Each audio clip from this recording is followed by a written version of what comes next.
नमस्कार, मैं हूं एडवोकेट मुक्ता रश्मि और आप देख रहे हैं लीगल आइज बाय एडवोकेट मुक्ता रश्मि। फ्रेंड्स, आज का वीडियो शुरू करने से पहले मैं आपको एक क्लिप दिखाना चाहूंगी ताकि आपका कॉन्सेप्ट क्लियर हो सके। क्यों लड़की? जी सर। आप क्या हो गया? सर शुरू से टॉर्चर किया था और फिर मैं रहने तो रेडी थी, पर ये एग्री नहीं है तो फिर मैंने भी नहीं कुछ किया उसमें। अब मैडम, अब तुम ये वापस ले रहे हो तुम लोग? Yes sir.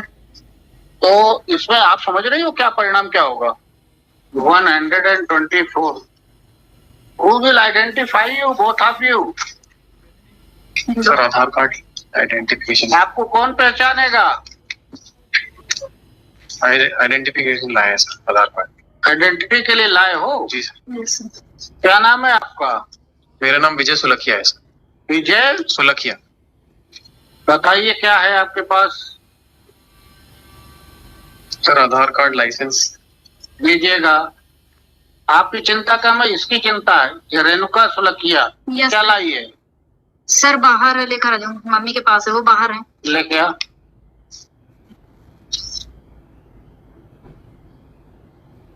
देखो क्या चाहते हो आप लोग? हाँ सर, मीडिएशन में सेटलमेंट हो गया है, केस विड्रॉ कर रहे हैं सर। शादी कब हुई थी तुम लोग की? 2016 में सर। मैं जो पूछता जाऊं बताते जाना। जी सर। 2016 में? जी। कहाँ से हुई थी? जबलपुर में ही हुई थी सर। डेट आप बताओ यार, मैरिज की डेट बता, भूल गए क्या? 15 फरवरी 2016। 15 फरवरी 2016।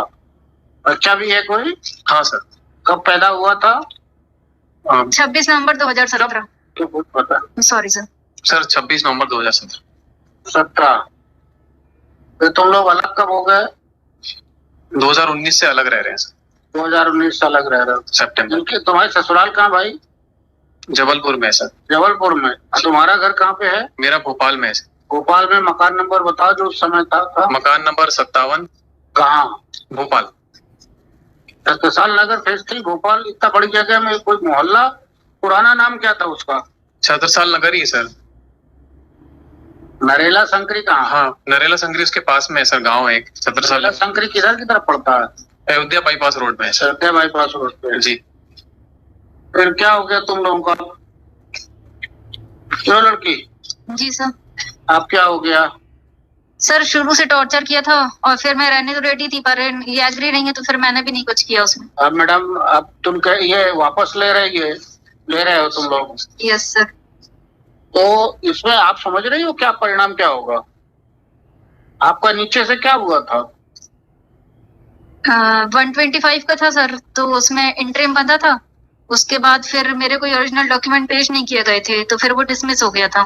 डिसमिस हो गया। देन उसके बाद उसकी रिवीजन लगाई है? जी। आप कहाँ की रहने वाली हो? जबलपुर से हूँ सर। जबलपुर का मकान नंबर? इस वीडियो में आपने एक चीज नोटिस किया होगा कि जज साहब स्पेशली जो विक्टिम है लड़की से पूछ रहे हैं कि मुझे तुम्हारी चिंता है, क्या तुमने अपने वकील साहब से बात की है, क्या तुम्हें इसका कॉन्सिक्वेंस पता है। जज साहब ने ऐसा क्यों पूछा होगा, क्या मकसद था इसके पीछे, आइए जानते हैं।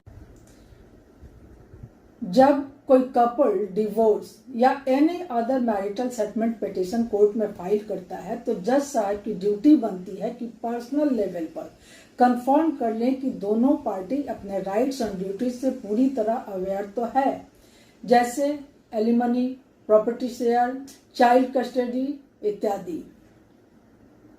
कोर्ट को यह भी चेक करना होता है कि कपल ने डिसीजन फ्री विल से तो लिया है, कहीं दोनों में से कोई दबाव या धोखे में तो नहीं है।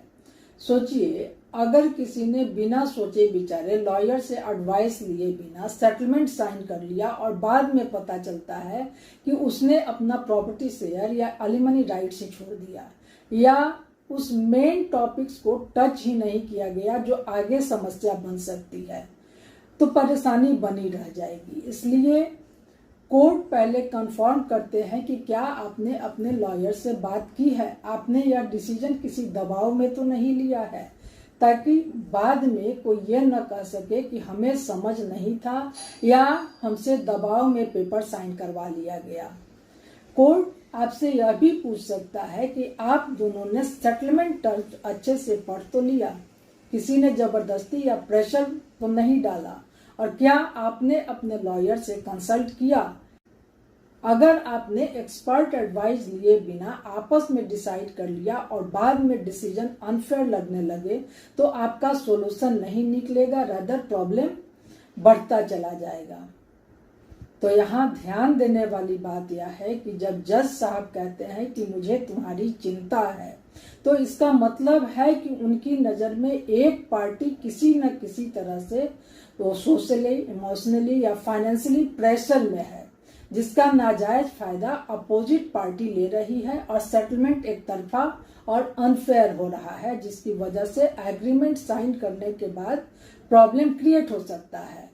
तो कोर्ट की रिस्पॉन्सिबिलिटी है कि वीक पार्टी को सचेत करे। यह सब कोर्ट प्रोसेस का हिस्सा है ताकि सेटलमेंट होने के बाद चैलेंज की नौबत ना आए।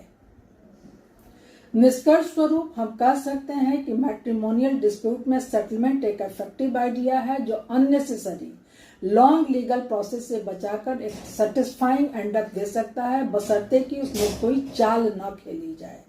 इसलिए अगर आप या आपका कोई जानने वाला ऐसे सिचुएशन में है तो पहले किसी प्रोफेशनल से डिस्कस अवश्य करें, अदरवाइज बाद में लीगल प्रॉब्लम्स आ सकती है।